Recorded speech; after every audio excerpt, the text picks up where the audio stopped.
right, I hit the start streaming. The music is playing. So now we should look for it on the other thing? Yes. What other thing? The other YouTube screen. Yeah, get your, set up into your, where you can see your chat and everything. But, how am I supposed to see where the live thing is? Is it just supposed to pop up? Yeah, it'll propagate. It won't be live. It'll be like a minute or so, but lagging. So Pocahontas, listen with your heart, and you will understand. As long as John's not in. When there's something, listen to your heart.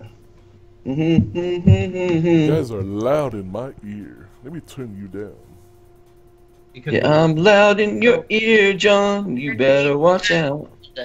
Okay, so they can't hear us, right? We got 6 seconds. 3. They can hear us. Yes. And we are live. Welcome everyone to the very first Total Geek actual live show. I am here with Guy, Baltimore, Danny, I'm Kaiser, and we are so excited to finally be live. We've been prepping this show for a while now. Did a little soft launch, and here we are. So, just a little actual video proof we are alive. That's right, we're here.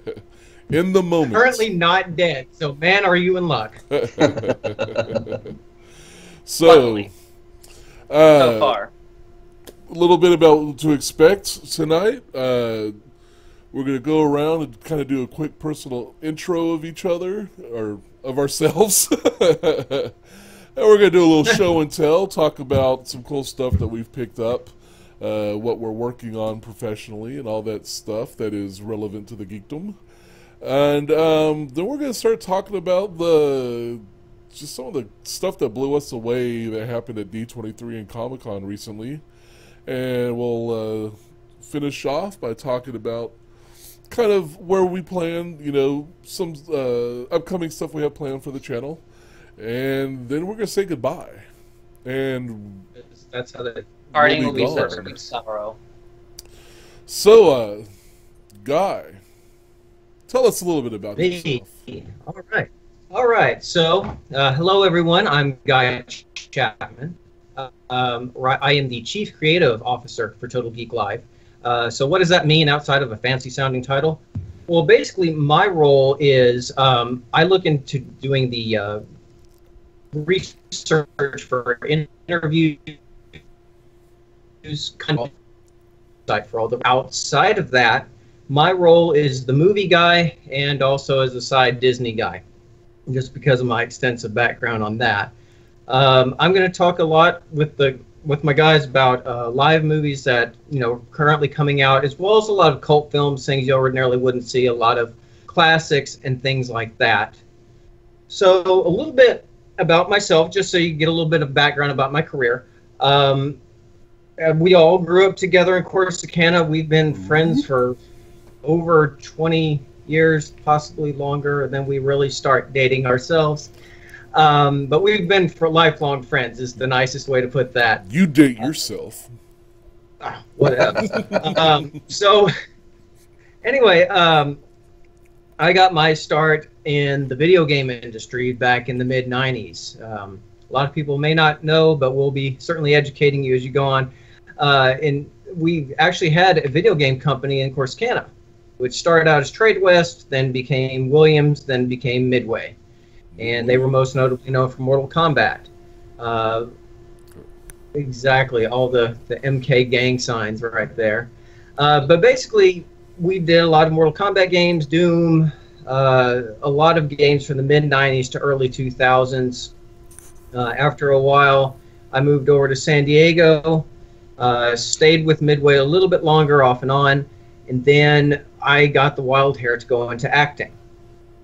So I've been in a number of television shows and movies. You've probably heard all of it before because it always comes up in some conversation or other. But not everybody knows you, so just a couple shows. This is true. I was in the second Pirates of... What's that? I said you're in Monk. You're talking I was in TV Monk. shows. And the... Deadwood. Oh, you listen to me. That's nice. I do. And what was that popular show that got canceled and then they did a Kickstarter? Veronica Mars. Veronica Mars. Yep. So I did that. Carnival. A lot of shows around San Diego, Los Angeles, Las Vegas. So did a lot of things like that. Movies, most notably known. Cops? No, I don't think you were on haven't been on Cops. Cops yet. I didn't do Real World, Desperate Housewives. I was only so desperate, just not that desperate. And then I did a lot of movies. My most notable role was I played a pirate in the second Pirates of the Caribbean, Dead Man's Chest. Arr. Got my R on. I was a lot hairier back then. Done a lot of other different films. Yes Man with Jim Carrey, Incredible Burt Wonderstone with Jim Carrey. I've ended up working with Jim more than anybody, I think. And while I still enjoy doing various film, TV roles, there's been a lot over the years since I started doing that in the mid-2000s. I started doing a lot of rehearsal actor stuff. My most common roles have been, I did some of Miss USA, Miss Universe, certainly fun. And then I more notably known up to and including this year, the Academy of Country Music Awards and Billboard Music Awards. So I get to be up on stage with a lot of the biggest names in music today from the rock, pop, and country genre. Which are all kind of blending together. Don't all the same people kind of show up to all those same shows? So Pretty much now. And they do, absolutely. I think country is becoming more of like what pop used to be, and pop is going on to whatever it's going on to these days. Like what, the Backstreet Boys popped in at the CMT Awards you did last, right? They did, the ACMAs, yeah. They did a duet with Florida Georgia Line. So I'm standing on stage with the Backstreet Boys and Florida Georgia Line, and I'm used to it after 8 years of doing that, but at the same time you're kind of wondering, how did I get here doing this? I was like in a small town of like 25,000 people, and here I am. So, but as I said, I do a lot of film, I do a lot of writing, I do a lot of the editorial content on Total Geek Live, just to make sure everything looks nice. And as I said, I come up with a lot of the ideas that we do, as well as help develop some of the programs that you'll be seeing along the line. Everyone has a lot of contribution on that, but I'm the one who's normally like, hey, what was that one thing with the obscure stuff that either my memory uses or it's just, fortunately I have a good memory, but fortunately I also have Facebook to help me get the rest to fill in those blanks. So that's a little bit about me, and we will go over to B, or otherwise known as Baltimore. Hey, it's me. Hey. I'm Baltimore. Hi, Baltimore. Hello. Morning. Yes, good morning. No, just wanted to say hi, and basically I. Well, you did. Started as people are, I don't know. Started as actor growing up in the warehouse down in Corsicana, and basically pursued that through growing up there, going to college when I started to produce a lot more. Then I moved to New York and studied there, and have been working consistently throughout the years through theater, film, and TV, depending on what's working. I did co-create a new show called People You Know with my husband, and that ran for a season. And so we wrote, produced, starred in it. It was all encompassing. But it was a lot. Is that on Amazon still? Yeah, it's on Amazon now, okay. Still, and then Vimeo too. Awesome. And then my sister and I are co-writing a trilogy right now. The first book is out. It's called Children of the Solstice Awakening, and we are just putting the finishing touches on the third draft of the second book, and that's going to go out to beta readers, I think, Monday. Yeah. Get everything done. but that's been a fun and exciting ride. We created that concept when I visited her in Africa. We were climbing Mount Kilimanjaro together, and as soon as we got to the bottom, it's like, well, we did that. We should do something else together. And that's kind of, on the rickety bus ride back to Nairobi is where we kind of came up with the entire concept of the book, the series, the characters, and what we were wanting to do with it. And so we've been working on that since then, and we're probably going to get the book out early next year, Nice. publish that finally. But it's exciting and fun. I haven't finished the first one because I want to wait till the second one's out so I could read the end of the first and jump onto the second. So yeah. That's Well, not how. Then you're also That busy books work. editing I have a couple of things. videos and other things. So Yeah. Busy Yeah. stuff, whatever. That's basically me. I'm a huge comic book geek. Love all things Marvel mostly, but I've been branching out and getting into some more other companies and their work. Sometimes not exactly superhero work, which is kind of exciting. It's a new twist or a different kind of take. So I'm excited about that, and I do a lot of the reviews for the graphic novels that you see coming out on the website. TotalGeekLive.com. Yeah, Total Geek Live. So I'm really excited to have a chance to hang out with my best friends and talk geek and kind of catch up and just have fun and be silly. So that's basically me. I would love to introduce to Danny now. So Danny. Kaiser or me? Danny. Oh, me. Oh. Yes, Oh, me. you. Talk over each other. Battle it out. No, I'll hand it off. We'll save Oh. our online. We gotta say battle our for, energy. for a whole like season finale event. Oh, okay. Okay, that'll be cool. All right, so I'm Danny. Hello, everybody. Woo, woo, woo. Hi, Danny. It's Danny So Gunter. Da, da, da, da, da. So let's see. What do I talk about? I don't know. I'm a nerd and a geek. I do a lot of programming, so that's kind of where my career led me, doing websites, mobile apps, and things like that. And then I'm also currently working with my oldest brother on a wine company. I don't know if we're allowed to curse or not, but I don't know. We run. we're like the fine line, right? Yeah. But PG, it's, PG-13. the retail label is Whiny Bitch, so we're launching it and kind of pushing it out there and getting into retail locations and all that. So that's a lot of fun. We'll allow it because it's a pun. Yes, it is a pun. It's a right? label. And that's Right, sort of it's a label. It's a label and a pun. It's a lot of different things. It's a label. And then kind of No, nothing. Okay. as far as what that's kind of what I've been doing business wise and helping to pay the bills. But what I bring to the geek table here is I'm really into cosplay. My oldest daughter and I both gone to a lot of anime conventions and Comic-Cons, Dallas Comic-Con specifically, and I do a lot of cosplay, dress up as characters like Kylo Ren from Star Wars Episode 7, Pennywise, the dancing clown from the movie It. I had a list somewhere, but I can't remember them all. But you might be able to see some of them. Look at your shirt. Oh, yes. Well, yeah, you might see me as one of these guys from Daft Punk later on in the show. You don't know. I have some things laying around and all that. Know. So. Live, who knows? I'm watching now.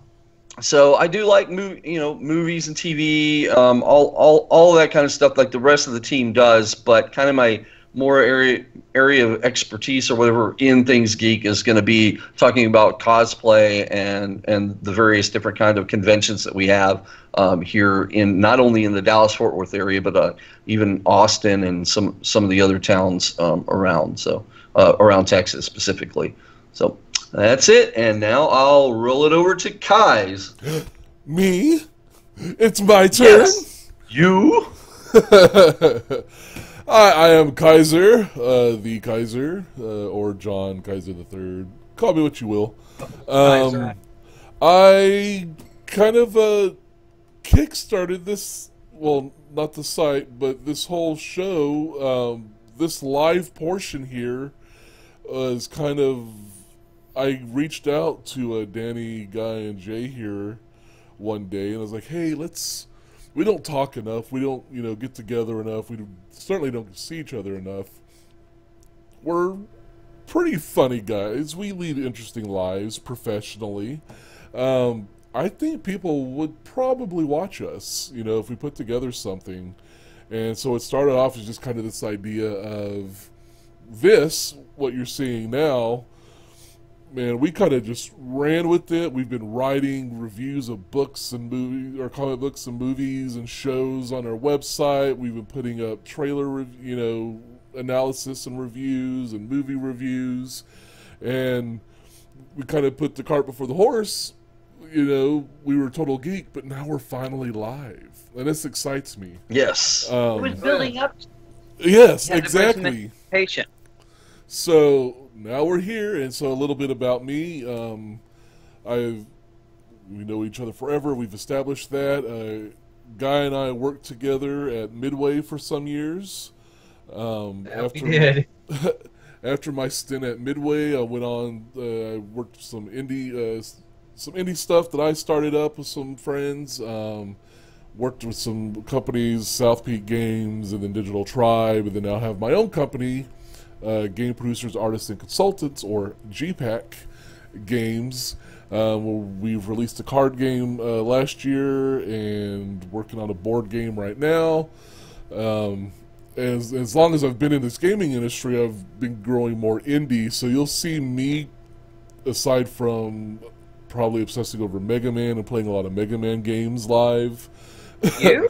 I'll be doing a lot of indie games. Over the past 5 or so years, I've been in this sector of the industry, and just have fallen to love. There's some amazingly talented people. So I go out and try to find them, and I've published a couple of titles, Fractured State and Max and Autistic Journey, talking to some other developers and stuff. Just because I've grown so passionate about the indie scene. And so that's what I'll bring to the table, is kind of that indie game insight. And comic-wise, I've always kind of leaned indie as well. Outside of Captain America, which I grew up reading and loving, and Batman, I grew up reading Astro Boy. Loved Astro Boy, which probably led into my love for Mega Man, honestly. Right. And then in high school, when B and I would go to pick up our weekly pool, and he'd get his stack of X-Men comics, I'd get my Max. Yep, the Max. That's what I remember. Yep.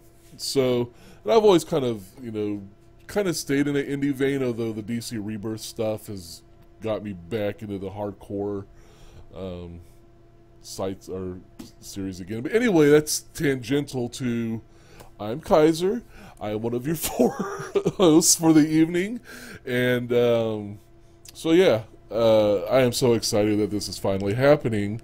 So now that we've kind of got to know us all. Oh, I did an animated movie once. That was cool. Yeah. I forgot to mention that. Oh, by the way, I and the guy I worked on the animated movie with is the guy who I partnered with and have formed GPAC with. So he's a long-time collaborator of mine. Great guy. So anyway, now we're going to get into the show and tell portion. This is still talking about us, but more, what we're doing right now. So, do any of you guys have something that you're just dying to show that you picked up recently? Guy? Don't get too excited now. This is like, second grade when you pull out your action figure or your hamster or whatever. And this is the thing I brought to school. Pull it out, Guy. Well, wait, did you say hamster? I did say hamster. No, I don't have a hamster. That was a long time ago. But which one? Which one did you take to school? Your No, your spoilers. spoilers Oh, for His daughter. Canna Geek. Spoilers. So I'm trying to think. The biggest thing that I've done recently, I mean, there's certainly always some little random what's it I've been collecting. I've been trying to get my Total Geek office really fixed up. The biggest thing is, and I'll just move the camera over here just a little bit, you can kind of see I've been working on some of my little random items. The biggest thing I've worked on in the last month is, you can probably see it in the background, that that castle, that Disney castle. I finally got around to building that after not being able to do that for quite a few months, just because of some things that have been going on in my personal life. Sat down, it's 4,080 pieces. If you can imagine some of those little sets, God, that took every night and swearing at every tower, because like every tower is like 100 pieces in itself, and it was insane. And then I lost a piece and I had to send off for that, and it was just, Wait, it's a beautiful you lost set. a piece? I didn't lose a piece, it wasn't there. Okay. Because sometimes it happens when you get like one of those big Lego piece sets. It's like they just don't have a piece. I mean, Lego customer service is awesome, and they'll no questions asked as long as it's not too extreme. But They send out a I'm drone. missing like, 4,000 a drone of the flies by and drops 4,023. and one I'm Lego almost piece. done with step number 357. Where's this? And then like you start recessing into the madness that is your mind. Yeah, Lego is very therapeutic for me, as you can see. That's primarily what I use it for. The biggest thing I've been working on is Total Geek Live itself. Really, I've been, always behind the scenes stuff, but writing a lot of interviews and not interviews, reviews. Interviews and yes, I'm writing a lot of interviews. So what do you think, me? So what I did you think do it's today? great. I ate breakfast. That's interesting. It was delicious. You should have been there. Oh, yeah, yes, you were. That was bacon. It was bacon, and it was excellent. But I've been working on a lot of content for Total Geek Live, just trying to come up with new ideas, pitches for our sub-shows within our overall show. Certainly collaborating with these guys right here, just trying to make every single show idea awesome, and everyone's happy on that. It's fortunately it's been easy, just because we're an easy growing group and we've grown up, and it's like we're so used to each other's nonsense. It's pretty simple on that, at least. Personally, outside of that, it's just been, because there's been a lot of shows coming, that have come up over the summer. I mean, there's been E3, D23, which is the Disney Expo, and then San Diego Comic-Con just wrapped last week, and I've been following right now a lot of trailers. The biggest thing, and certainly the shows that I've been interested in, like Castlevania on Netflix. I've been all about that, and I actually have a review on the site. Picked up Splatoon 2 for the Switch this last week, and that's been fun so far, although the servers have been lagging, and they told me that they were going to block me because the servers pooped out. They said they were going to block me if I keep that up. I'm like, what? I'm just sitting here. I'm not doing anything. Wait, they're going to block you for what? Because it's like, oh, you left that last game unnaturally. If you do that again, we're going to block you. And I'm like, well, there's, in their defense, rage quitting is a huge issue, and there's still not a perfect way of dealing with it. So if you quit out from a match early more than once, I mean, they are paying attention, and they are going to tag you on it. Well, my rage didn't begin until they quit me. No, they didn't block me. They were talking about they shouldn't block you. If anything, they should just put you in like a room all by yourself. A minute and a half I'm like, timeout. I haven't even had this game a week yet. What the hell could I have done all this time? I haven't even warmed up yet. Overwatch does that too. Oh man. No, Oh, see, yeah, they should just do a small little timeout, but none of this blocking stuff. And this, kids, is why we can't have nice things. Well, it's zero tolerance, because people cheat the system so much that they have to be firm and take these drastic actions. And like, Guy just said, this is why we can't have nice things. Well, right, but I mean, what I'm seeing is like the process should be is that they, they put you in timeout. Okay, well, say you've been put in timeout within the hour. You've been put in timeout 3 times within the hour. Then a little harsher punishment should be rolled out. But I mean, people are you're going to have network connectivity issues from time to time, and you'll just get dropped. And they try to take that into consideration. I mean, they track if it was a connection loss versus but people will have gone and just found a way around that and would just pull their internet cable to kill the match. So then they couldn't rely on just that was the And see, I've opened up this Right. whole conversation right here. I've Right. grilled everything as is what I'm known for doing anyway. Right. But this is a laid-back, natural flow kind of show.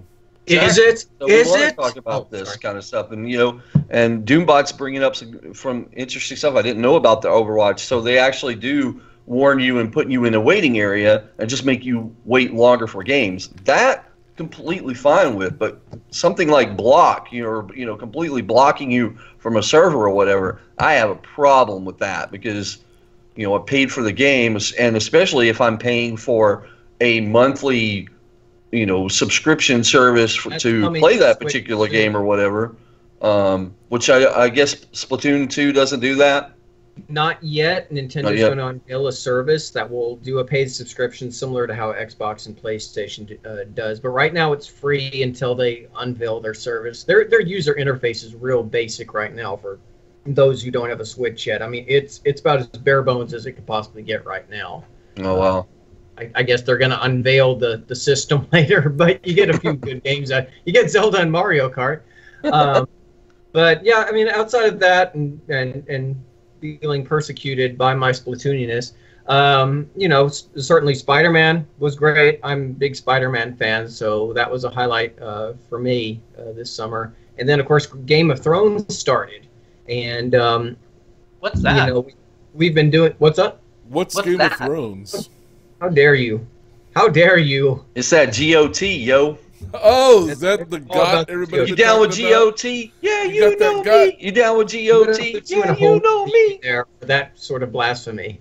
But yeah, so it's been fun. Game of Thrones has started, and this is the point. Last seasons, because they're doing 2 mini seasons as opposed to one last big, where everything's finally starting to converge and come together. And we're going to viewing parties, my fiance and I, and it's fun.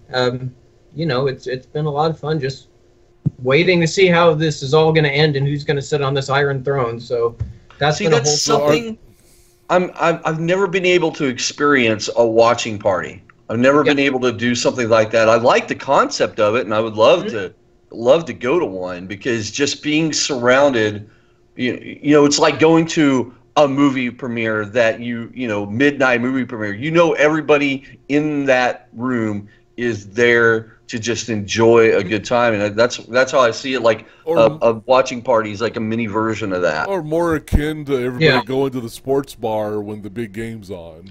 Right? Exactly. It's right. It's not the Super Bowl. It's Game of Thrones, or what have you. But yeah, I mean, exact same concept. And the missus and I go out there and we're watching, and everyone's cheering when someone gets their head chopped off, or there's a saucy nudity scene.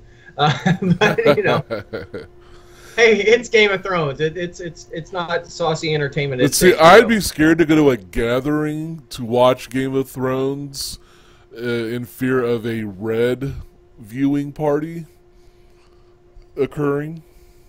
I don't know what that means, but I will. That was my way of trying to make an obscure red wedding reference. Oh, okay. Oh, okay. I guess it was too ago. obscure. That was a bit of a long shot. I am sorry. But my challenge here is going to a place like a bar or somewhere else where people are all watching the show. It's frustrating because people don't stay quiet, and you want to watch and enjoy and experience and consume everything, and then you have to deal with people jabbering on or hooking up or whatever, and you're like, come on, this is a thing. Did you say jabbering on and or hooking up? Jabber line Mr. Wait, sometimes you can't tell which is which. Wait, so people are hooking up at these Of course. watching party things? Wait, Well, what? hey, you're around This isn't- like-minded people, a few Yeah. drinks. I'm just drinking blackberries and watching Game of Thrones. I don't know what's going on with all this. Man, this sounds like a seedy kind of underground thing that I didn't know about. You sound disappointed, like you're left out. Like, oh man, No. why didn't you invite me? No, it's just now I'm like, I'm sorry, guys. I didn't know I opened maybe I up just this- want, maybe I just want to watch these shows just, in the That's right. my own space. Yeah. I don't have to worry about, Hooligans. makeout session over there by the side or whatever. They're trying to reenact a scene that they just saw or something. Whoa, genitalia. Yeah. I'm not watching these things in a brothel. I'm watching these things at a bar. Come on. Yeah, but Doombot says that the bar is a medieval tavern, so it kind of fits. It's And old. It's an in the old medieval looking bar. days. I mean, In the medieval days, man, there was all sorts of stuff going on in those taverns. So well, there's sauciness. All right. So I've talked enough about me. This isn't the guy show. All right, Total so- guy. No. All right. So I got Mr. some B, stuff here I wanted to Or- show. you Really gonna show quick. and tell? Mr. K. Sorry, hold on. Yeah, sorry. I just wanted to get it out of the way. You got excited. I understand. It got real. Okay.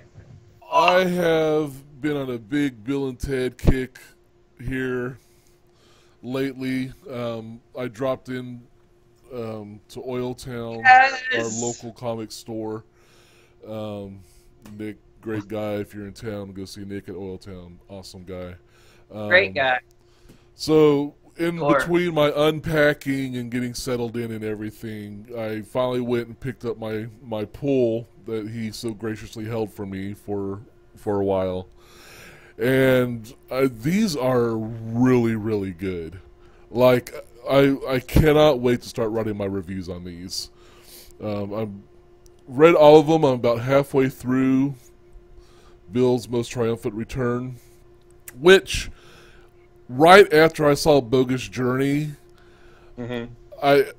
I was fan fictioning in my head, and the title to the movie, if they ever made a third one, was Triumphant Return. I mean, it's the perfect title for a sequel. Right. So Right. when I saw this, I'm like, eek! It's, I don't know. I'm just excited. They are Because it could excellent. spawn something. Yeah, There's yeah, always I mean- there have been talks that they're going to make a third. Well, movie. They have to. Well, Keanu Alex- Reeves doesn't age, so that should be easy. Yeah, no Exactly. kidding. No. Well, they've apparently finished the script Okay. and are in pre-production. Ooh. So they're looking for money and that sort of thing. But yeah, I mean they're seriously working on it for like the past year or two. I love Bill and Ted so much. And yes, Hey, this yes, is great. That's a indeed. great one. Most Great. excellent. Be There's excellent to each other. and party on, dudes! Party on, dude! I'm just gonna show this really quick. I spent the reason I haven't finished this yet is the first few pages of Triumphant Return is like a phone book, and everything. Okay, that's pretty funny. Everything. That's I great. had to read it all. They're funny. You got Ziggy's Ice Cream Parlor. You got With the Freudian Ziggy. Slip Negligee Store. You got Rufus's Resplendent Grooming and Fashion for the Discerning Dude. I mean, Wow. all this in and of itself. Oh, is it's worth chock the full of read. puns. Oh, it's amazing. Nice. Oh, so- man. Danny's in love. Yeah. Oh, yes. I might have to bring this up and let you read it when I'm done. That's awesome. It is such a great book. So that's, I mean, as you can see behind me, I'm slowly getting my shelving. I'm getting really blurry. Do I look really blurry on your screen? Yeah. Oh, God, I thought Yeah. that was me. Okay.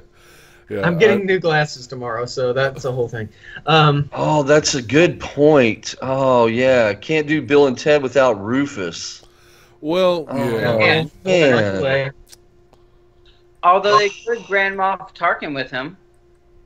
that is true. Yeah, It's they like- could Future try to Tech CG do a it. hologram thing. I mean, Death is a minor inconvenience in Hollywood these days. Yeah, that's very true. Hmm. But he can live on forever in comic form. True. True. It is kind of funny that when we were kids, we grew up idolizing all these properties, and now that when a lot of us are adults, we're actually out there making these stories happen that we want to see by going into video games and movies and comics. Yeah, let me share with you really quick. You saying that I have right here. I probably shouldn't show this.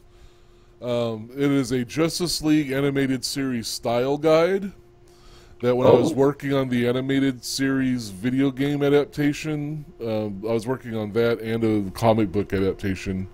We were given these things, and it's got CDs with like all the artwork of the logos and stuff, and it's just got all these descriptions on how you can and cannot use, the properties and the logos, and suggestions on, demographic focus and stuff. It's really cool stuff. I can't show you anymore. But yeah, exactly what you said. We grew up loving this stuff, and at one point in my life, I was writing a story for a game based on Batman and Superman and Wonder Woman and Green Lantern and all these characters I grew up with. It was amazing. Now, the games eventually got canceled so another game could get finished, and my whole team got laid off, and that's a whole sad story for another sad tale. And so did Midway, for that matter. Yeah. If they let me finish my damn games. Spiritually at Warner Brothers, so it's not all bad. Yeah. So, yeah, I just wanted to make that point exactly to what you said. We grew up loving this stuff, and now as adults, we've professionally gone into, you've had some hands-on and behind-the-screen time with some properties, which you didn't mention. For reasons. That's all you're going to say. But I'll let this segue into your show and tell. Yeah, sure. So, I guess kind of just to pop back onto the book for a second, I talked over with my sister and I said, well, what can I talk about for the second book? What can I tease? There are words on pages. Things happen. There's a plot. People die.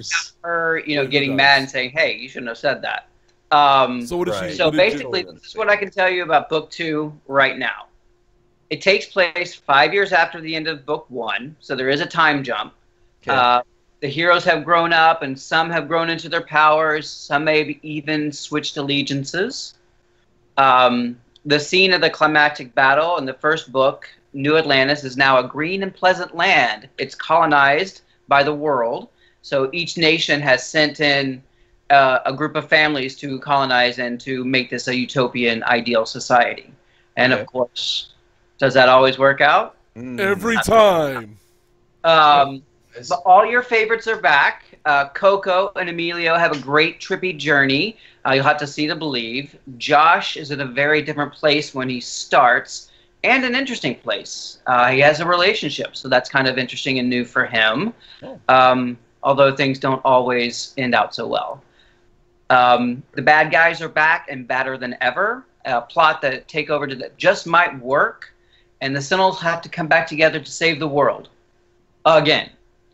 Again. So hey, good guy's job is never done. It's never done. No, but they could charge more. Yes, the second time around. Yeah. So we are writing the finishing, the last few chapters of the book right now, and I know I didn't show it earlier, but I meant to. This is the actual cover book for the first one. There, Children of the Solstice. Hey, that's a cool logo you got there. That's a nice looking. I was very lucky and grateful to have an amazing graphic artist, the guy below me, John Kaiser. Oh yeah, that guy. This guy. Yeah. Not that guy. No, the honor was all me when they asked me to. Not the guy named Guy. Not the guy named Guy. The guy named Kaiser. Not the guy. That's Ketty Corner. The gentleman below me. Gotcha. Don't generalize me. Yeah. But also, Yeah. one thing you didn't talk about that we maybe can kind of talk about is we're in the beginning stages of working on a board game for the book, which will Yeah. take place between the book 1 and book 2. So Yeah. that's something that's been it's taking a slow ride, but that was exciting. Yeah, I actually meant to ask you if you would be cool if I mentioned it, but since you mentioned it, I guess it's cool. Hey, we've been slowly plotting. Pop-O-Matic bubble. I don't care what kind of game it is. It has a Pop-O-Matic bubble. Sorry. We can work it in. If you have one, here's the rules to use it. No, it's kind of been a card game, as the basis. One of the not a CCG, but kind of like more of a deck building game, one-on-one versus. CCG is collectible card game for those who are totally hip on that. Yeah, we need to educate some people. They're not going to be, total geeks. They're not going to be total geeks. Some could be partial geeks. Some could be moonlighting geeks. Yeah, so a collectible card game would be something like Pokemon. Magic the Gathering is a big one out there. Magic the Gathering. What's another really They've done a lot. They've done everything from Yu-Gi-Oh, Star Wars, Star Trek, Doctor Who, Marvel. So we're not doing that type of game. No. Not a CCG. Yeah, because you can't have a Pop-O-Matic bubble that way. No, and that's a How would lot you of fit cards. that in the package? Very carefully. I mean, I guess it would be the main deck.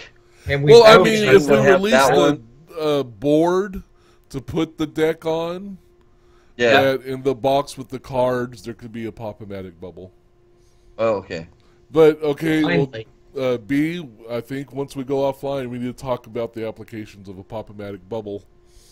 Hashtag Pop-O-Matic bubble. It's going to be trending on Twitter by the end of the show. I swear it. But not for the reasons you Bring think. back the Pop-O-Matic bubble. Bring back. Oh, my- God, you're write that such down. trouble. Yeah. But as we're Pop-O-Matic talking bubble, about trouble. toys or things, Toys I'd like or to things? I'd like to bring out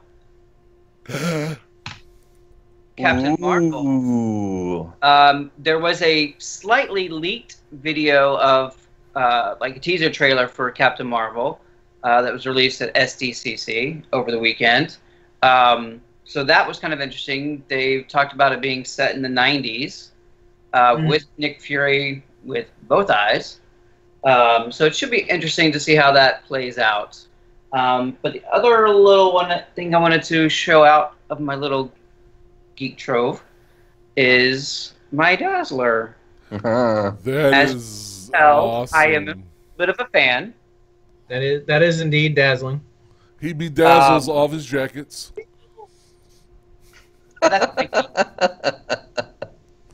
Now, where did you pick up that Dazzler bust?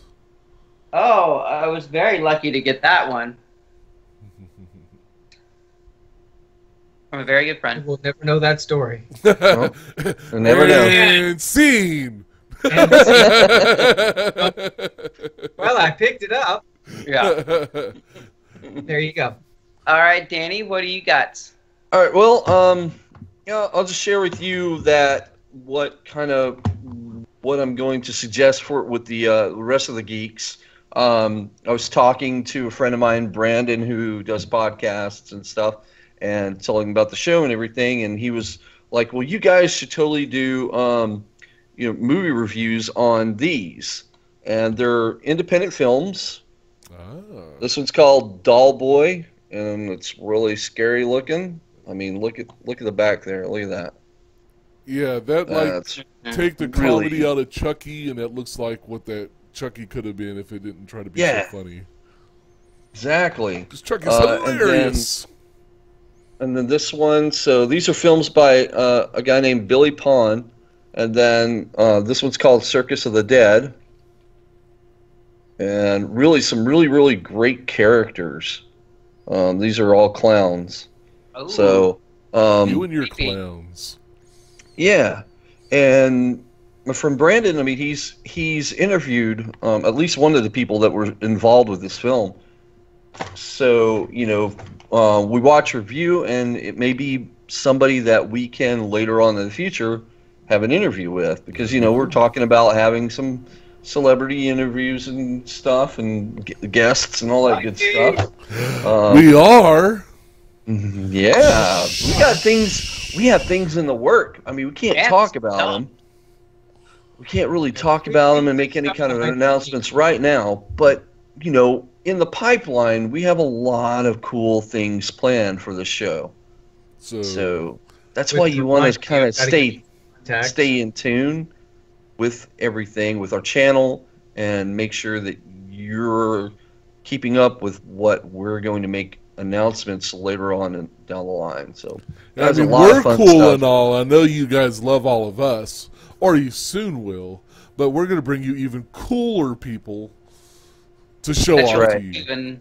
That's right, because there are a lot of cooler people than us, and we want to share the love.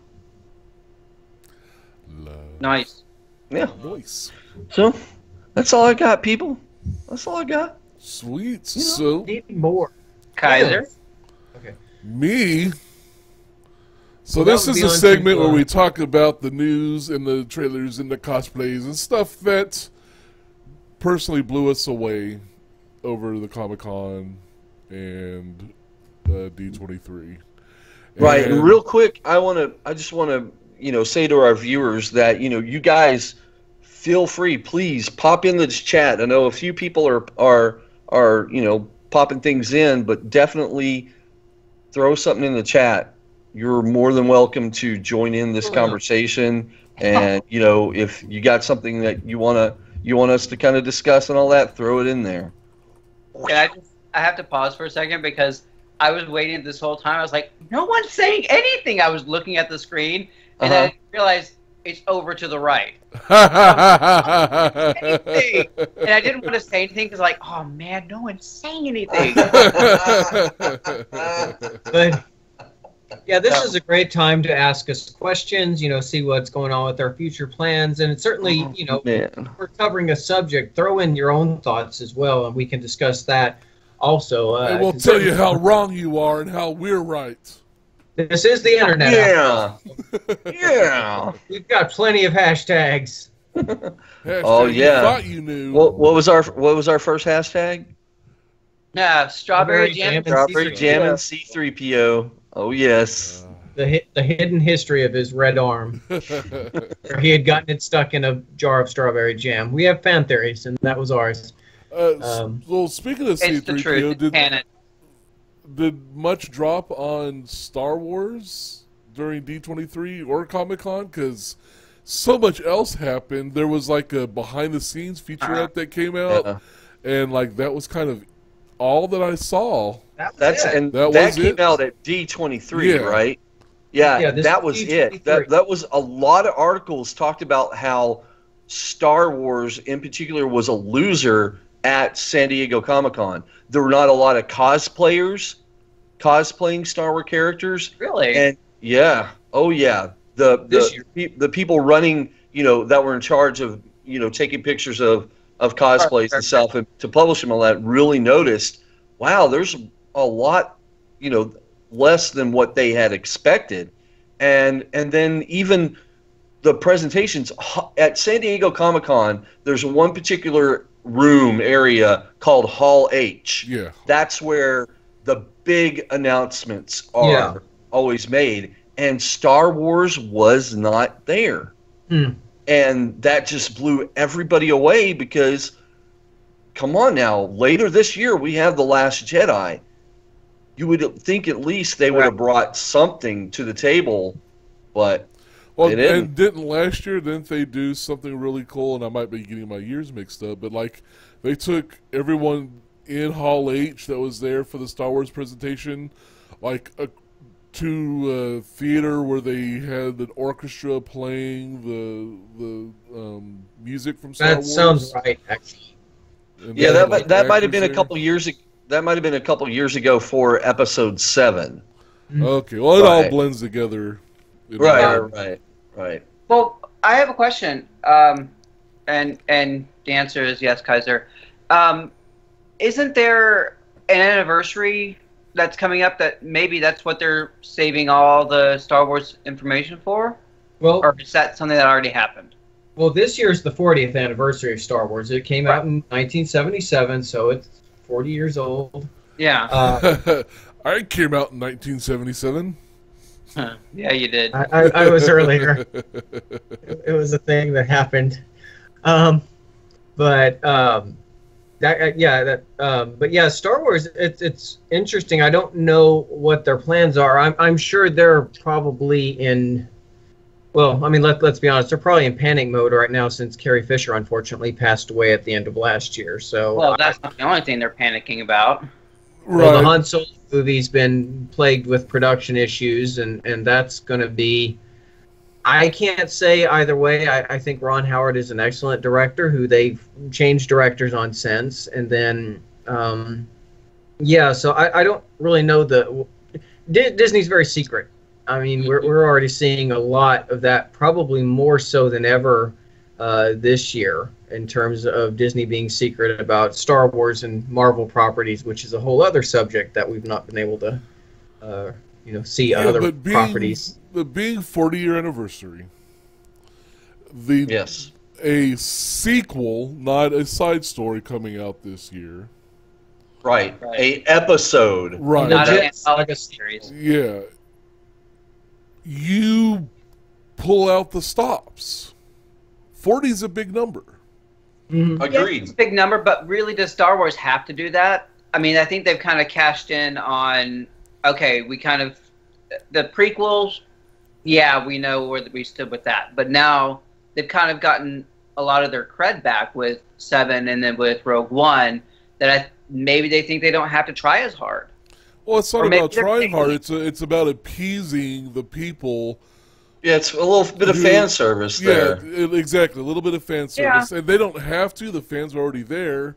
Or are they, as Danny pointed out, not as many people, throwing on their Wookiee robes. Well, then what was interesting is that they kind of stealth announced Obi-Wan. Did y'all catch that? No. Did they? No, I didn't. Yeah, they stealth announced. Ewan McGregor said, exactly. What? Yeah. When? That's some stealth announcement if 3 of the 4 geeks here have not even caught wind of that. Yeah. He said that he's been talking with them or has talked with them and is on board. And we basically know that that's going to be the next anthology series after Han Solo film comes out. So that's still 3 or 4 years away, but it's. Well, that's interesting because I know that Ewan McGregor was on board for it if it were to ever come about. It's like, well, if they do it, I'd be okay with it. But they did an actual confirmation. Wow. Okay. Yeah. I have to hang in my Jedi cred on that one. God, me of all people, me freaking Star Wars. The man who had dinner with some of the original cast. Yeah, I actually had, back in '99 when they did a premiere in Dallas for episode 1. Exactly.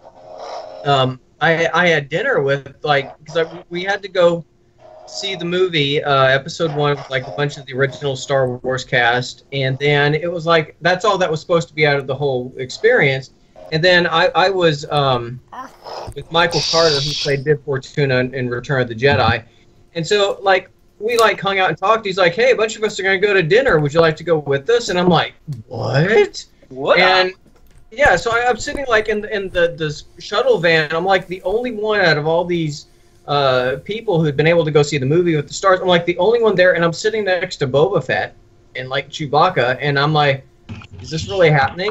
And so it's kind of weird that I've been involved with Star Wars pretty much my entire life, and this movie just completely slipped past my radar. And we do a site about geek stuff, okay? Right, but how are we not on top of this? Okay, well, also, do you know what B, Boba Fett's did you favorite have an drink inside? Is it the blue milk? Do you know? Wait, what did you say, Danny? What is Boba Fett's favorite drink? Blue milk. This is going to end badly. I don't. The answers that are coming to my mind, I don't like. So you're just gonna have to say. Boba tea.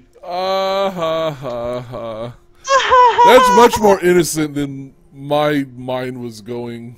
Yeah, man. Okay. I thought we were. Yeah, remember our audience. PG, man. Chamber, well, go in. Sorry. If you need a moment, we can probably turn the camera off and come back live later. Nope. Technical difficulties. I'm good. Carry on. Okay. I think I threw my back out trying to close a. So yeah, I mean, the biggest news that I knew of Star Wars was, of course, Star Wars Land at Disneyland and Disney World. Oh my God! So that's going to be insane hotels. Hotels, and it's going to be an interactive experience. So you're not just like cruising around buying churros and like going to the next ride. It's like you can pick your side. Can we still get churros? Yeah, I want a churro now. Lightsaber churros now. Yeah, as long as one of the quests, churro. as long as one of the quests is to get and eat a churro, then I'm okay with everything else. Because you know, you can join either the Resistance or the New Order, and like based off decisions that you do within rides. Because that and, like when you talk to people, somehow they know, which is creepy. But cool, I guess, for this experience. But you peed yourself on that ride. You get to go over here for this experience. You get to go to Jabba's. I don't know, but no, he'd be dead by that. But yeah, so like what you do, like people in the park will be reacting to you differently. So it's like a whole immersive experience is what they're proposing right now. So I mean that's crazy. Man, I could just imagine. I mean, the amount of quality actors you're going to have to hire to pull something off like that. This is it's a lot different than just being in a Mickey Mouse suit, man. That's well, Star Trek, a lot of improv in Las Vegas had an ongoing continuity from when they opened up the show to when they closed it in 2008. Yeah, they had an ongoing continuity in that. Although you had to be there a couple times to really catch on to that concept. Right. The only ongoing continuity I caught was the warp core breach was awesome. From what I can remember. Yeah, I made that for a party. That's alcohol, peeps. Yes. Yeah, I made that for a party Alcohol. one year. They used me as the test subject to make sure that was accurate. Yeah, Well, let's get the really like- skinny guy and see how he goes.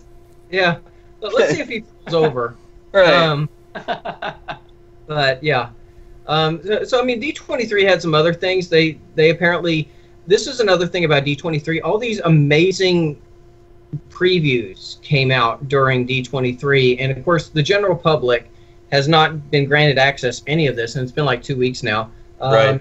They did a preview for Wreck-It Ralph 2, where Ralph breaks the internet, and there's like mashups between Disney and Marvel and Star Wars all within this movie, because Ralph and Vanellope actually go into the internet itself, and they experience apps and all they the land in like stuff. a Disney app, don't they? They end up in the Disney app, and The emoji one? They might have run into the emoji one, but the whole thing is like they're running into Marvel characters and Disney characters and Star Wars characters, and they're all like coinciding between like this one scene, and it just conceptually what it was described as just sounds utterly insane. It basically sounds like the Disney Infinity game that got canceled last year. So all this, but there's no trailer, so you just have to take someone's word for it. Same thing for Infinity War, which is to hop back onto Wreck-It Ralph. I think all the Disney princesses are supposed to be in it too. All the living ones, yeah. Well, they were up on voiced by their stage. respective actresses. So all the ones that everybody grew up with in the 80s and 90s and up to modern times, they're all voiced by their actual voice actors. And well, since we're going to talk about that, their caretaker, their maitre d' is C-3PO.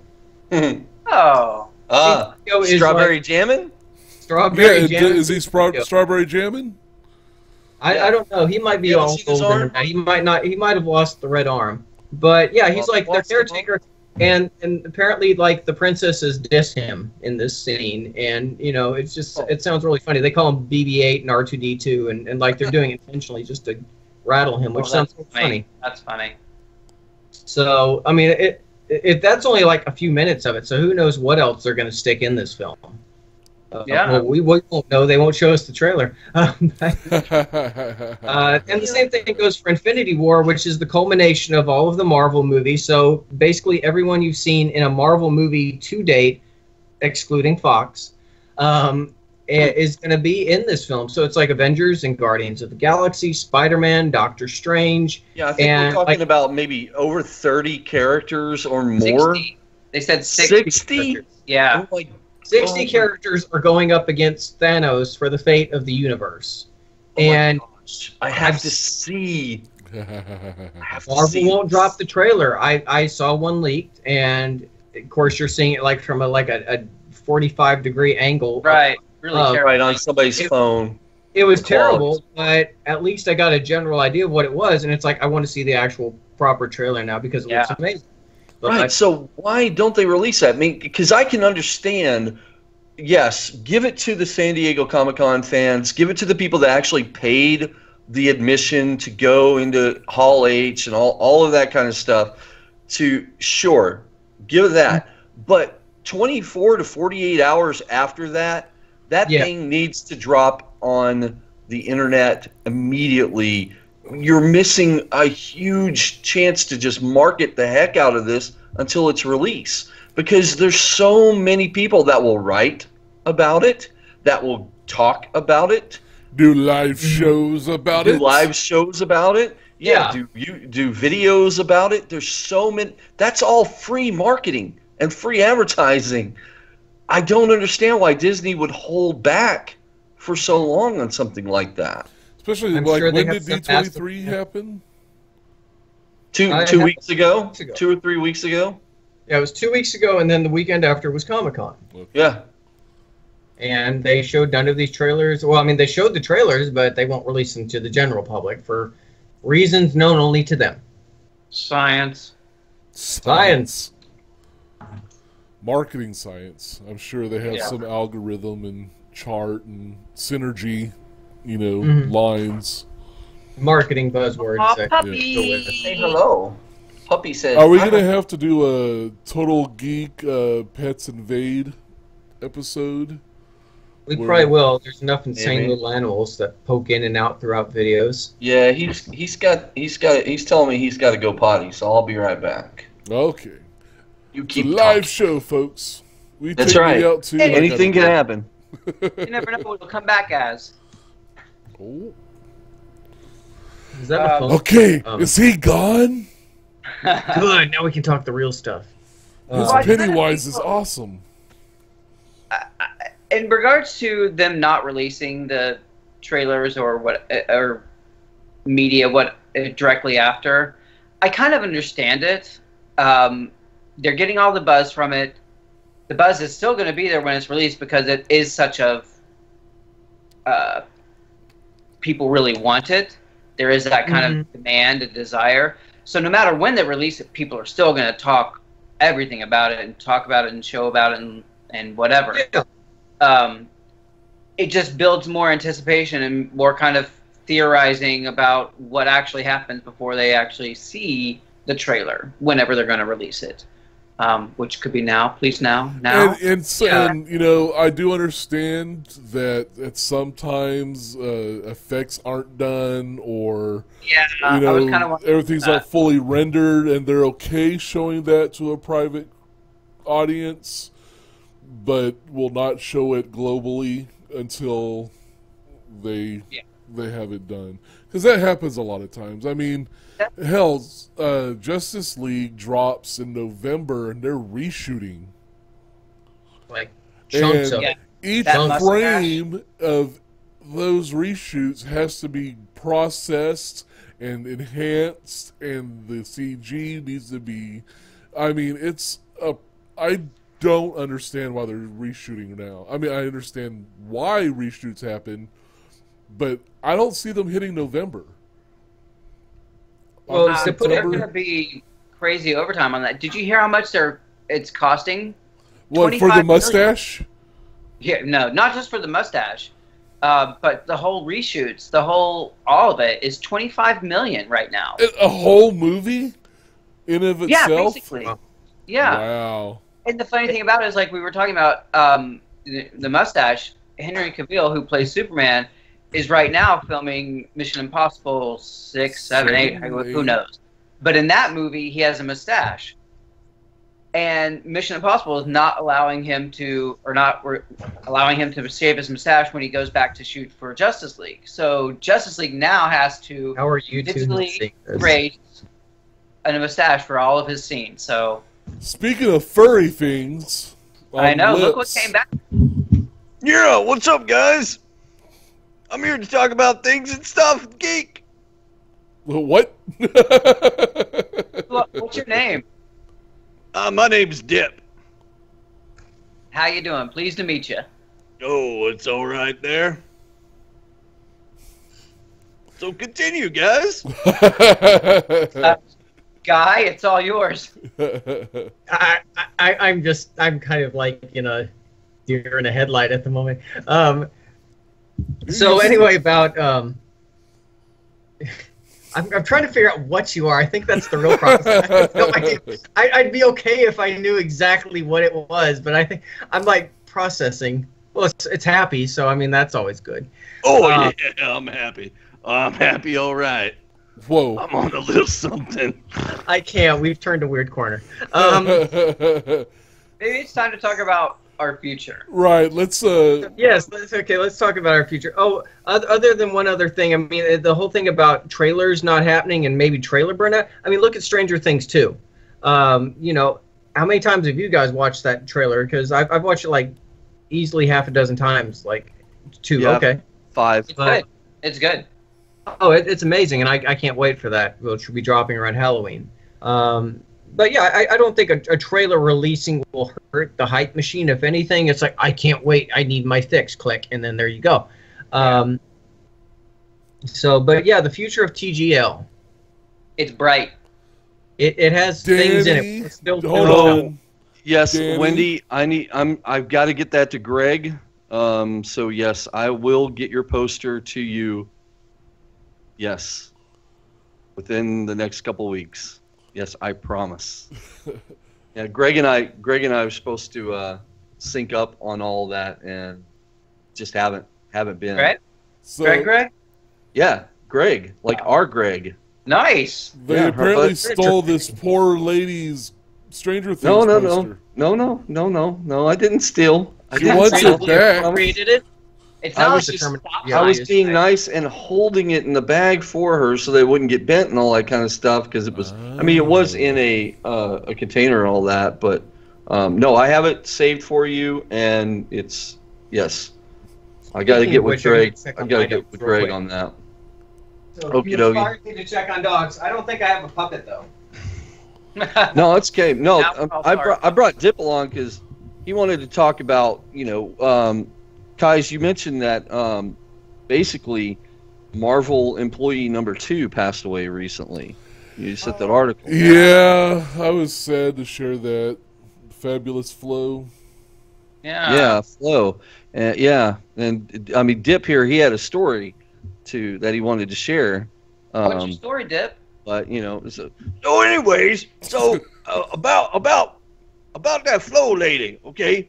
So I want to tell how nice she is, okay? It was back in 1903, and it was me, Stan Lee, Flo, and Donald Trump. What? And we were all, and we were all at this Mar-a-Lago fancy resort playing golf. And, well, me and Flo, we had this idea for this captain guy, okay? And we just couldn't come up with a last name. We wanted this guy to be like super and have like strength and a shield.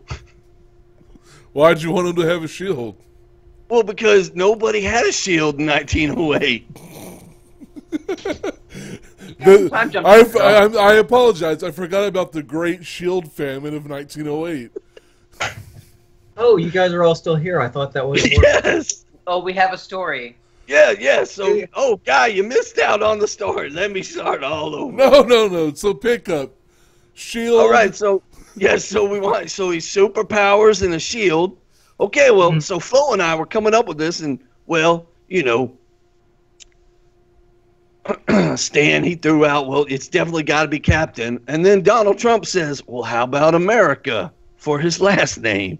And we're like, oh, that's pretty good. That's pretty good. So Stan and Flo got together, and that's where it came from. They went over to Jack and talked to old Jack Kirby, and there it is. So I'm like 1/5 of responsible for Captain America. Wow, Dip, you must be raking in royalties there. And I also miss Flo. I'll just my condolences to her family and all of that. So if you don't know, Flo is the longtime secretary to Stan Lee. And they brought her into Fantastic Four in a comic. I don't know if it was a what brand Ek or what kind of weird thing that they did, but all of them came in. Stan Lee, Jack Kirby, Flo, and then somebody else. They were all analogs for Fantastic Four in this comic. Right. She was a longtime Marvel employee, very, very near and dear to their hearts. She actually was proofreading, I think, until the mid-2000s. Oh, wow. Still. Wow. Yeah. So. Really, really long career. Yeah. There's Spider Poops. There's, yes, our unofficial mascot, Spider Poops. Spider Poops. Spider Poops. Like a little poo. It's one of those little songs. poo. Looks like Spider Poop. All right. Well, we've gone over our hour. We're well past 8 now. So. Oh, we're only supposed to be an hour? Well, didn't we advertise 7 to 8 p.m.? You lied to us. I don't remember. This could go on all night for a marathon. Oh, in that case, I'm going to step out for a moment. You guys carry on. Okay, we can carry on. I mean, I don't know. Whatever you guys want to do. We can... Oh, he's really leaving. I wouldn't do... Oh, wait. Never mind. I did. Ha ha. Well, now it's just us. Well, I'm real quick. I'm going to go get the poster to let Wendy know that it's still nice and in good condition and all that. So I'll be right back. Okay. It's broken. He's ripped it. It's lost cause. I'm sorry. Can't trust that Danny Gunter. No, not at all. But yeah, I was. You have on your shirt, guy. What's that? Model your shirt for us. Oh, this shirt. Yes, I got this at Disneyland. As you can see, it's done by the artist Shag, and it's all classic Star Wars. Star Wars. That's awesome. I love this shirt because it's loud and obnoxious and beautiful. Well, that's actually a really nice poster. Yeah, it's really all right. So I lied. His poster is fine. Your poster's fine. Yep, it's fine. Yep. That's actually something he picked up from Kinko's as a reproduction. But, real one, safe and sound. No, but I don't think she got the artist to actually sign it, which was wild. That because I mean most of the cons, they'll totally sign it as part of the price of the poster. So I'm really surprised that the artist didn't sign it. Maybe you just can't find it. Maybe they did it in invisible ink. Yeah, maybe. I don't know. I'll have to look. Look closer and all that. I guess in the meantime, we can talk a little bit about the future of Total Geek Live. Just kind of keep it a little bit generalized about what we're doing. Sure. And get more into the specifics when John returns. So, oh yes, the infamous Chip. That was a... Yes, he's waiting to hear all of your plans because he loves to plan. What have I walked in on now? Is it not safe for people to leave the show? You have to say that all the time, right? No, we're just it's gone into full puppetry muppetry. We're just We're just talking about future plans, and anytime there's a plan, Chip would like to say yes. Okay. All right. So what future plans have we covered? Give me the cliff notes. Nothing. Nothing. There's no future. It's over. So this was our start for that. But, we've got a couple things going on with Total Geek Live. Obviously, we have our Total Geek Live originates from the four of us who grew together in Corsicana. And we grew up, I believe, in a unique time in the 1980s and 1990s. I did an article last month in the Corsicana Daily Sun, which is Corsicana's local newspaper, and really talked about a time where Corsicana has a very deep and involved history, but I think certain chapters of that particular history aren't covered as well as I personally think they should be covered. As I've gone through the years, and especially I worked for a while in the museum culture in Las Vegas, and so cultural preservation became a lot more important to me. And the time of the 80s and 90s, and especially our time of actually having malls and arcades and growing up with a video game company actually within our town and movie rental stores and all these things that aren't really around like they used to be. And it's kids growing up today, I don't think really have any sort of context to that. And I think people who have recently moved to Corsicana or weren't there during that time don't really have that frame of reference like we do. Right. Part of that is why we, as I said, the four of us came together. We all grew up and lived together in Corsicana, and I think we all kept each other sane because it is a small Texas town, and we were always involved with movies and comic books and video games, and we all had our own stories to tell. Unfortunately, we were able to tell a lot of those stories together. So that's one of the subjects that we're doing. It's called Total Geek. We did our first episode talking about the video rental culture, primarily Movie Land and Blockbuster, which were big in our small town, as well as some of the other smaller rental chains. Next week, we talk about the mall culture in Corsicana and what it was like having a mall in the 80s and 90s. And that drops, like I said, next week. So that should be a fun piece. But there's been a lot of things in Corsicana that we kind of want to touch on. Again, that time period, that lost chapter. There have been short films shot there. There was a movie theater that was quite beloved in Corsicana known as Cinemark Cinema 4. Yep, I worked there. Danny worked there at one point during our hoodlum years in the 90s. You mean the home of Front Row Joe?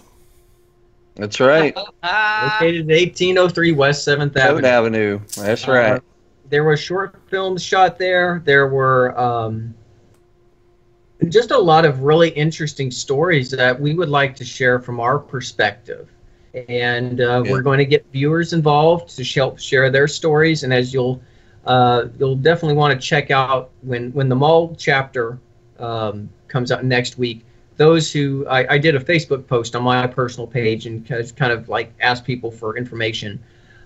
So for those that shared their information, that might want to check out the credits on that. See, we did a lot. Hi, Heather. For that.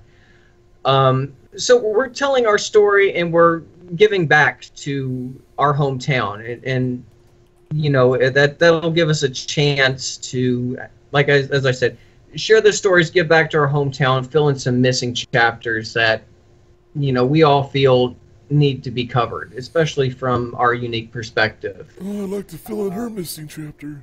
Sorry. Oh, all ages. Oh no! That was another reference from our misbegotten youth, and we'll just leave it there. I'm sorry. It just that was an old joke from our younger time, and only a select few would probably get that reference. From days gone and we'll by. leave that. But to talk about what Guy was speaking about for the Total Geek, it's kind of our gift back to Corsicana. you know, our thank you for the childhood, for the memories, for the interesting. Sorry, Chip is distracting me. Oh, I'm sorry, because Heather just posted in the chat, so she's. Oh. But it's basically our thank you and our in effect love letter back to our hometown. Yes. And you know, I'm not sure if Guy mentioned it, but we are partnering up with the Daily Sun to provide entertainment content for the newspaper, which is an exciting opportunity for us. We're excited about that, being a part of that institution. The other things the other things that are really exciting about TGL that I kind of want to highlight before passing it off to Kaiser is our trailer trashing, which we've had, I think, about 7 or 8 that have been released right now.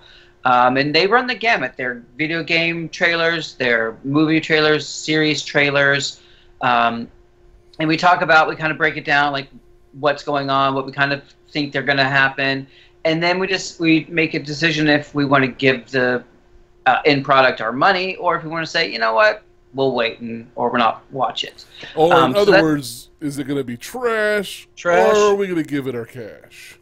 Yep. Thank you. I was waiting. Have our cash. Yep. And then we have our movie reviews that we do, all 4 of us. And then, you know, of course, we have our live show. And then I would like to tease one special guest that we have coming. We are going to be doing a very special Twin Peaks edition with a super fan. So I'm really excited about that. That's probably going to come in August before the end of the new season happens. So that's one thing we can have to look forward to. If you like Twin Peaks from the 90s, they have a great new season that's come back up. You must watch it. Gotta catch up on it. We have a great plan for that one when it happens. Now I'll pass it off to Kaiser for talking about more stuff. Speaking of things that are coming up, me. Honestly, it's been a great, fun first live show. Those of you just stopping in, Heather, you can go back and watch it from the beginning, because it'll be on YouTube for you to watch over and over. And what in the blazes? Mother puss bucket. Anyway, so yeah, another thing that we're going to be doing more of. Earlier, Guy spoke of his affinity for Disney, as you saw by his giant Disney erect castle behind him, and his love for DuckTales is going to spill forth in some DuckTales centric. Are you gonna just do writing, or are you gonna do some? Can I say it? Videos? What? Woohoo! Woohoo! Woohoo! Yeah, right. So yeah. is it going to be just reviews that posted on the website, or will you be doing some video stuff too? Well, that's one of the things that we're going to be doing with Total Geek Live. As certain projects come up, we all have our passions. You know, as I said, I'm primarily movies, and I especially have an affinity for Disney. Danny does the convention scene. John does video games, especially indie games, and Jay knows all things comics, as you can clearly see from his display back there. And You should see the size of his collection. Seriously. It's pretty wild. But the thing is, the nice thing is we all have our special niche skills, but we can all cross over into different mediums as well. So we're pretty diverse on what we know.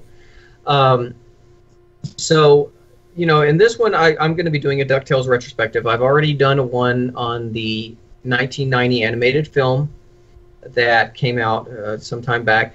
I'm doing one on the video game that came out, the most popular one, the NES version. I'm doing a series on the life and times of Scrooge McDuck, which is one of the best fictional biographies I've ever read, and that's a serious statement. I probably will do some video content, just sitting down, something like this, and talking about his Scrooge love McDuck. for feathered fowl. You know, it's funny to think that a simple comic scene, because the Duck comics are far more loved over in like other countries, and they're liked here, but the other countries go insane over them. they've actually done advances in cinema. They've done advances in science, and that is a true statement. So it's kind of interesting. So I'm going to talk a little bit about that, and then just certainly what we're coming into now is we're leading into this new DuckTales show. So we've got this. This is something that we're focusing heavily on with Total Geek Live. We're focusing strongly on original content that we all take the time to create and curate. And not only does it talk about certain media projects that are coming out, but it also tells our story through that as well. Which is a nice slant and a nice way to personalize it and give people a through line. I agree. And so my contribution will be, I will don this cap. I'm not going to put it on now. You should. This lovely gift that was given to me by somebody in one of the other 3 squares. Chip? Nope, it's not reaching. Guy sent this to me as a gift. And I will don this in a complete playthrough of Mega Man 1 through 9. Whoa. On our Twitch channel. Not all in one setting. I will probably, one a weekend. I mean, somebody's got to edit the videos here and right. get the graphics and stuff ready for the website. The rage quit. Nintendo will block you. But, yeah, so I'm excited to start that. Plus, I did a test live stream last night of Mega Maker. Mega Man Maker. Which is basically Mario Maker created by Mega Man fans for creating Mega Man games, and they host their own servers, and you can share. Is that free? It's free. Wait. Go back. It's free? Yes. What is it? Mega Maker is a game that lets you make your own Mega Man levels and then share them, and you can play other people's Mega Man levels. Right, because I was watching Kai's last night, and he was playing other people's levels. You can go through and see all the different kinds of levels that people have made and just select which ones you want to play. That's awesome. And then you can make your own and share them. Yeah, so it was really cool. Which is the concept of Super Mario Maker, which does the same, but copies from various Mario games over the years. Now, it's not an official title, so not sure how long it'll be up and the servers will be up, because some companies like to strike down the ban hammers on fan projects, like AM2R and a number of Pokemon fan games and such. AM2R is another Metroid 2 remake. Well, maybe we just set up is there a way we could set up our own private server?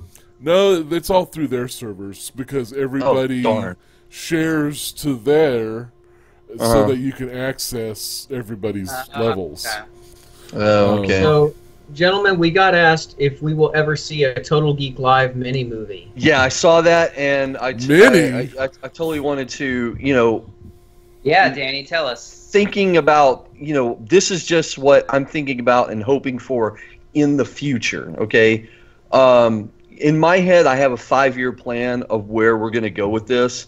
I would love a year, 2 years from now, where we deliver content to you viewers, where it's our own creations, where maybe it is a mini movie, maybe eventually 5 years from now, we're talking Total Geek Live production presents whatever, a feature film. So that's what I would like, because we have so much talent between the 4 of us, and we know so many talented people. We know actors, we know musicians. There's just so many resources. Who act like musicians. Yeah. We know people who act like. That was way harsh.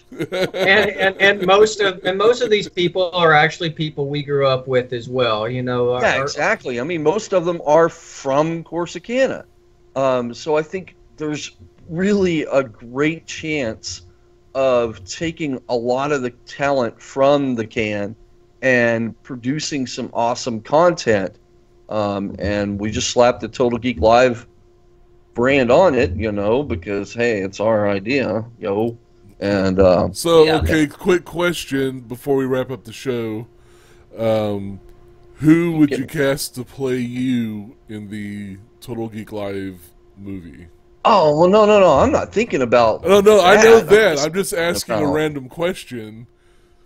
Not our produced Oh. content, but like when they make the big budget Total Geek Live movie. Dude, Greg's here. Greg! Yo! Greg. We need to get this. I We like need to that, get this like- to Wendy, so she'll stop Yeah. being upset at me. Okay, this right here. We got to get this to Wendy, so we need to hook up, meet up, so I can just hand this off to you, so you can get it to her, because she was yelling at me earlier.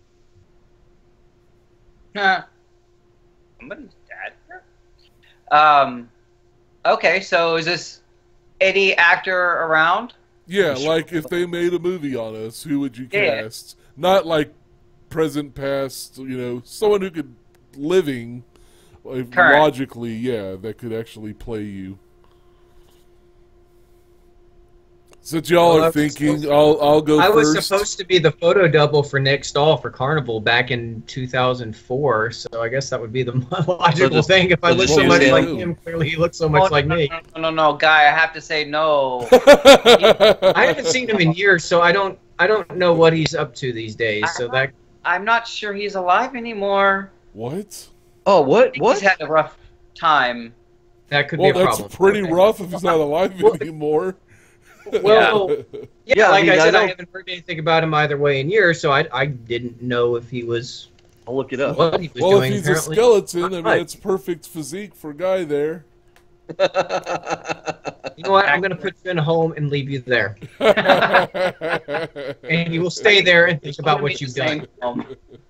It will not be a good home. I will tell you Well, that. he's still alive. You know, he's from Harlingen, Texas. I Yeah. did not See? know that. I've got it all covered, He's still alive though. so I got it covered. Okay. Right. Guy, So, Kaiser, who do you say? Kevin Smith. Okay. I would get to play me. Danny? Bill Murray. Oh, that'd be awesome. That would be a fun one. Well, I guess either that, or, yeah, Bill Murray would be good for you. Also thinking on me, Jim Carrey might be good. Yeah. Oh yeah. Totally Yeah. see that.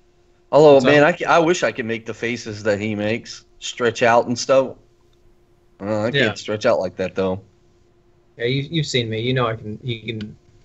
That could happen. That's true. Oh, well. Oh, you're saying for you, not for me. Okay, gotcha. On June 28th, 2013, Stahl was taken into custody for alleged substance abuse after being found in a Hollywood motel with 3 other people. Wow. Okay, thanks, Doombot. I didn't see that. So he's, So yeah, so let's he's go got Jim troubles. Carrey instead of Nick Stahl. yeah. Well, Yeah, let's yep. go Jim Carrey. Let's keep Jim it a little Carrey. more. That's good. Yeah, he's had a little bit more of his head on his shoulders kind of thing. Well, Yeah. B, what about you? Did you say yours yet? I'm going to be Ryan Gosling. Who won't eat his cereal? Yeah, he won't. Oh, Ryan yes. Gosling. Yeah. Blade Yeah. Runner 2049. Yes. Mhm. Okay. Yes. You know, the one I we like trailer Greg's. trashed? You see Greg's suggestion for Kaiser? Kenneth from Yes, Third Rock. Robbie Coltrane, from Hagrid. Baltimore. Robbie Coltrane. Spot. This could work. John Rhys Davies as John F. Kaiser. Doing Yes. doing this Sala I accent gotta from Raiders of the appreciate Lost that, Ark. Doombot. Uh-oh. Baltimore's We'll have all more upset. later. I never watched 30 Rock, so I don't know who Kenneth is. That was a great show. That was like a live action. Oh Muppet show. shit! I forget his name. Kenneth. What's his Yeah, real name? Kenneth, Brent? yeah. Jack McBrayer. Matt. Yes, McBray. What? Who? What? Jack McBrayer. Jack What's McBray. his name? Kenneth from 30 Rock. Okay. So, all right. The Okay. Page.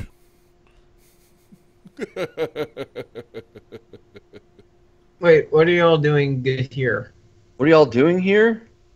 We're talking about if we did a Total Geek mini movie, who would play us? No, if we did a What Total actor? Geek blockbuster movie, who would play us? Oh, blockbuster We would play movie. us in Okay, the mini movie. who would play us in the? Oh, okay. All my jobs eventually close. I wonder if that has anything to say about me. Oh, John Stamos' guy. Okay. I've heard that one. Really, John Stamos? That'd be I've okay. heard that one before. Kenneth Parcell. Is that? I don't know who Kenneth Parcell is. Jack McBrayer. Told you. No one listens to me. What else is new?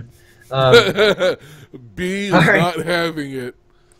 I'm not having it. Not having it at all, huh? No. Uh-oh. No. But yeah, I mean, we've got a bunch of things lined up. You know, we've got interviews lined up. We're still trying to finalize things. We don't want to announce anybody until we get things finalized. But you know, we've got some people that will be very cool once all that's taken care of. And you know, we want to hear what viewers want us to do. You know. Yeah, throw out ideas. Yeah, for us, we're all about ideas. We're still in an early enough phase right now that we're open to suggestion. If you like something, wonderful. If you want us to expand on something you like, great. If you don't like something, let us know so we're not killing you slowly with our song. We don't like the fat guy in the hat. Well, and you know, one thing that I really love to do is just a short animated a series of just animations of, if we can find somebody who can do the animation for us, or we have to maybe learn how to do it ourselves. Maybe there's some tools out there, but where we can just tell the bizarre stories that have happened to us, and we animate those, put that to animation while we're telling the stories. I see a lot of great YouTubers doing things like that, and it's a lot of fun content.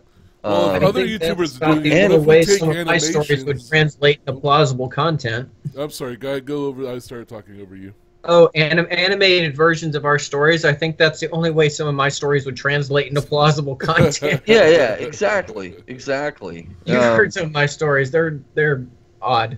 I've seen But I think that would be I a lot of think, fun if we find a great animation style, and then we just put our stories to that. That would be a great little kind of sub channel for this.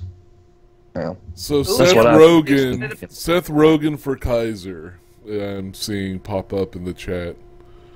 I would be really excited about our cosplay show. Yes. Ah. Yes. Cosplay show, I'm super excited about. Second thing I'm super excited about is our Saturday morning cartoon show. Those are going to be off the hook. Underoos! Yeah, we all got to get our underoos. Now, if I'm not mistaken, was the Underoos Saturday morning cartoon show a reward for hitting a... oh, yeah, that's supposed to be a Patreon goal, isn't it? Was it a Patreon goal or us hitting 100 subscribers? Which we did. Oh, yeah, Just I in can't time remember before which the one it show is. went live. So Someone has to be organized.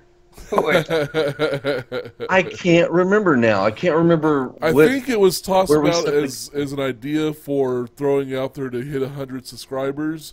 But since we hit it today, 100 subscribers a day, we got our custom URL. custom URL.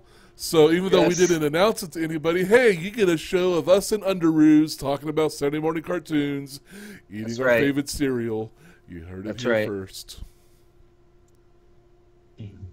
Oh, and I'm excited about, and I should be filming it pretty soon. I don't know if it's going to be this week or next week, but I will be doing a video of how to make your own Corn Dog 7 cheese on a stick. Yes. Yes. I've got the recipe. It tastes just like them.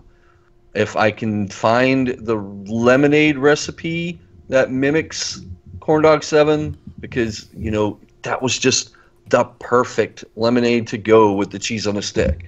but at the very least, I will be making cheese on a stick, corn dog 7. I'll do a video. It'll be a whole how-to video, step-by-step process. And then you get to watch them eat it and be jealous that you're not eating it, but then you can make your own and not be so jealous anymore. That's right. Now, I will only be using American cheese because that's what I preferred when I went to Corn Dog 7. I know they offered like a pepper jack cheese. Nope. Not about that. No, I'm not about that either. Was there another one? Cheese, or was it cheddar? Did they have cheddar? They had cheddar and American, and it wasn't quite right. Yeah, no, American, it just melts and gets the gooiness and yumminess better than any other. I have tried cheddar, but I didn't like. I prefer American. And then once you're done, you will take the cheese on a stick that you've made, put it in a plain standard envelope, and mail it anywhere in the world to a recipient. Yes, I will. One of our followers. So we'll just email us. Put your name in, and we'll do a raffle. Mushy, blob on or near a stick. Yes. So that will be your gift. Yes, we'll have a couple of days. Great cheese on a stick. Now, but part of with the video, I'll post the recipe down below in the the info area or whatever, so that you can do it at home and have your own cheese on a stick festival, and there will be fireworks and in your mouth. That's right. And remember, this is the proper way to eat cheese on a stick. You take the little thing, the holder stick part out, you poke holes in the middle of the cheese on the stick, and then go like that, and then you tear the cheese on a stick in half, so you have these two little boats of corn dog goodness that have cheese on the inside, and then you just and then you throw the molten cheese in the face of the nearest friend and laugh at them as they scream in agony. Well, you shouldn't have done that. You throw the cheese in the stick and the fires of Mount Doom, thus ending salt and approval. All right. So there's some insight on what we got coming, what we got planned. We got other things planned too, some individual shows and what? They're secrets. Oh yeah, they are currently. Yeah, there's a lot of secrets. Yeah, there's stuff like in pre-production. So, right. But yeah, our goal. I mean, we really want to make a go of this. So with your support, if you at any point laugh or like, man, I like this. These guys are fun. I know people who would like this. Share it. Yes, tell people about it. Tell them, hey, you should go check this out. Or, hey, what are you doing on a Wednesday night at 7 p.m. Central Standard Time? Maybe you should just hop on YouTube and check out this live show, guys. Yeah, definitely spread the word, spread the love, and we will appreciate it from the bottom of our hearts. The cuckold of our heart. Well, and black. if we happen to be Time Lords, then it's actually 2 hearts. Mm. I unfortunately am not. This one. Says who? But so yeah. 80 songs. Thank you. I mean, liking is awesome. Subscribing, even better. Sharing it. Sharing is caring. People. It is caring, and it is. We care. We do. Yeah. Well, we think we've got some fun stuff to share out there, and the more people that can hear it and watch it and all that, the better, because I think they'll enjoy it. Yeah. Also, we're growing, we're getting better, and refining our craft. Yep. Exactly. Also, go check out our website. Early. Oh yes, go check out our website. TotalGeekLive.com. All one word. Go to TotalGeekLive.com. There's so much content out there, and we keep putting content out there. We've got a post office box now. The information for that address is on there. So if you want to send us fan mail or I don't know, cheese on a stick, or you know, your own cheese on a stick creation or whatever. Fan art, Definitely. if you want to send us your fan art. Yeah, I'd love somebody, Guy and I both, we want somebody to draw us a strawberry jammin' C3PO. So if you know anybody who's an artist who's really talented and they can take strawberry jammin' C3PO and put it to art, then please mail that to us. That would be a And if you're thinking, what in God's name is strawberry jammin' C3PO, go watch our trailer trashing of Star Wars The Last Jedi. And then you'll come full circle on the reference. We get on your a life weird will be more tangent. complete. As some people say, it's all connected. It is all connected. Really? Because I thought some people said, it's all geek to us. Oh, That's our Guys, Alrighty. seriously, this has been fun. I really, I'd sit here and talk another hour with you guys, but we need Same. to wrap it up. This has been fun. This is why I said we should do this. And now you know why I said we should do it, because it's damn fun to do. Because we are good people. that's right. So thank you very much for watching us, for tuning in to our very first live show. We have many more to come. Thank you for taking the journey, and we will see you very soon. Right. Thanks And for again. those Check out- That's Go ahead. for those that were late to the show. You can definitely go back and once we stop the show, it should download into YouTube server, and then you can go back and pick it up from the beginning. Exactly. Yep. And we would appreciate that, because Views help. that's good stuff for us. That helps us. Yes. So definitely check out TotalGeekLive.com. We have exclusive reviews and content over there. Also check out our social media channels. Instagram, Facebook, Twitter, the standards, but we also have exclusive content there, pictures of collections and fun stuff that we see when we're out and about. You know, it's not just a hobby, it's pretty much what we do for our life, and we've made a career out of it. So check it out, see what we're all about. We're having fun. Thank That you is so very much. true. Are we having fun? Are we having fun yet?